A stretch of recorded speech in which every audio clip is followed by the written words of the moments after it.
Malvan police स्टेशनमध्ये नौसेनेच्या अधिकाऱ्यांची पोलिसांसोबत चर्चा। चेतन पाटील यांना पोलिसांनी ताब्यात घेतल्यानंतर नौदलाचे अधिकारी पोलीस स्टेशनमध्ये। सिंधुदुर्गातल्या राजकोट किल्ल्यावरच्या राड्या प्रकरणी ठाकरे गटाच्या 17 तर राणेंच्या 23 समर्थकांवर गुन्हे दाखल। या प्रकरणाचा अधिक तपास सुरू।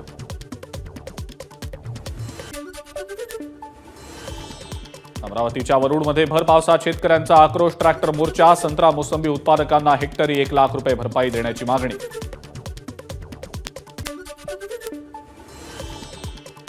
अकोल्यामध्ये ठाकरे गटाचं ठिय्या आंदोलन। क्लब टेंडर रद्द करण्याच्या मागणीसाठी पालिका परिसरात ठाकरे गटाचं आंदोलन। जनसन्मान रॅली संदर्भात बारामतीमध्ये पार्थ पवारांच्या उपस्थितीत बैठक। 2 तारखेला पार पडणार जनसन्मान रॅली।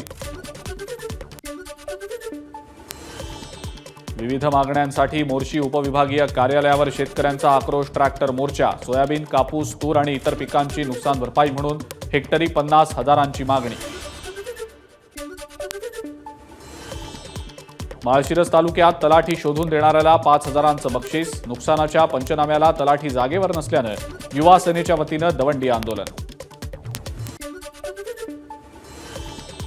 जालन्यामध्ये शालेय विद्यार्थिनींना पोलीस प्रशासनाकडनं स्वसंरक्षणाचं प्रशिक्षण। पोलिसांकडनं दीदी काका उपक्रमाअंतर्गत शाळेत जाऊन दिले धडे। खास प्रशिक्षकांची नेमणूक। 21 वर्ष बंद असलेल्या बोरवेलमधनं अचानक 50 फूट उंच पाण्याचे फवारे। नंदुरबारच्या खोंडामळीमधली घटना। बोरवेलचं पाणी आटल्यानं शेतकऱ्यानं दगड ठेवून बोरवेल केली होती बंद। परभणीतल्या अनेक गावांमध्ये विविध रोगांचा सोयाबीनवर प्रादुर्भाव। सोयाबीनचं उत्पादन 50%हून कमी होणार। नुकसानग्रस्त सोयाबीनचे पंचनामे करून नुकसान भरपाईची प्रहार संघटनेची मागणी। नाशिकमध्ये गणेश मंडळांची जिल्हाधिकारी कार्यालयात बैठक। पालकमंत्री दादा भुसेंच्या उपस्थितीत बैठकीचं आयोजन। शहरातील रस्त्यांवरच्या खड्ड्यांमुळे गणेश मंडळांचे पदाधिकारी आक्रमक। गावातून बाहेर जायला रस्ता नसल्यानं नदीच्या कमरे इतक्या पाण्यातनं जीवघेणा प्रवास करण्याची नागरिकांवर वेळ। जळगावातल्या अमळनेरमधल्या सात्री गावातला प्रकार। बोरी नदीवर पूल बांधण्याची मागणी। निकृष्ट रस्त्याच्या खड्ड्यामध्ये लोकांचे जीव जात असल्याचा ठाकरे गटातले नेते कुलभूषण पाटलांचा आरोप। 2 महिलांचा अपघातात मृत्यू झाल्यानं ठाकरे गट संतप्त। वाशिम हत्या प्रकरणातील 6 आरोपी अटकेत। इतर दोघांचा शोध सुरू। आरोपींकडून वापरण्यात आलेली शस्त्र पोलिसांकडून जप्त। हत्येला प्रेम प्रकरणाची किनार असल्याचं पोलिसांकडून स्पष्ट। चिपळूणमधल्या सावर्डे नांदगावात वृद्ध महिलेची हत्या। संबंधित घटनेचा पोलिसांनी 24 तासात लावला छडा। एका संशयिताला मुंबईतून अटक।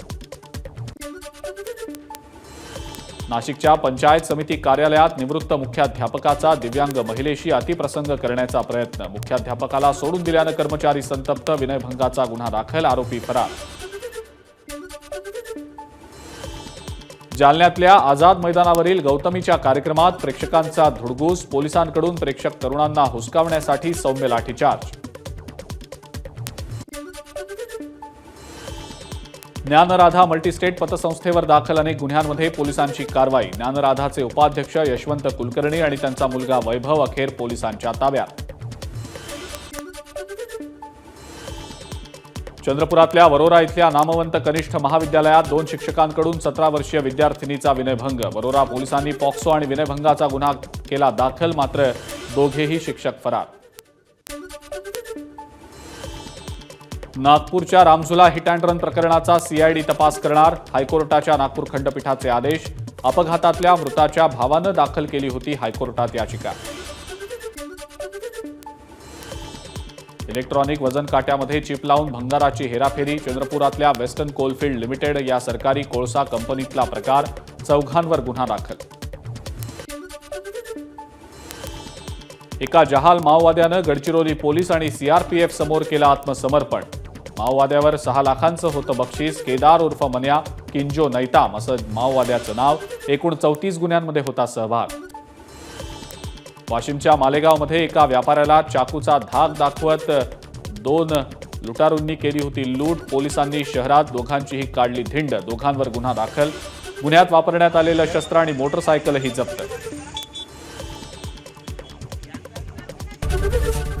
एबीपी माझा, उघडा डोळे बघा नीट.